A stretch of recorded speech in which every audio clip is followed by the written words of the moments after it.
What was the plan and set it off for TT? Everybody had their reason for wanting to start robbing banks, or their reason for just giving up and not caring. But TT's specific reason was because she couldn't afford a babysitter and she brought the baby to work, and then child services got involved. Once child services gets involved, it's a whole nother ball game, right? If she would have started robbing banks before that, she could have just hired a babysitter.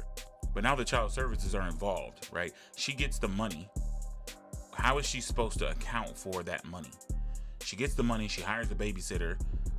Obviously, she couldn't afford it before, so they're going to start asking questions.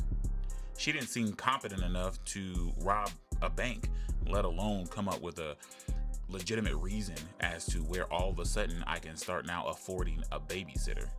And to a large degree, this goes to a lot of bank robbery, not just movies, but also just in real life. Nobody has a plan for after robbing the bank. You come to me with a plan for robbing a bank, all the bells and whistles, so we can get away with it, that's cool. But nobody has a plan for afterwards. You know, not spending the money, waiting long periods of time. Where are we robbing the bank? Not robbing it in our own town, things of that nature. But that's a video for another day.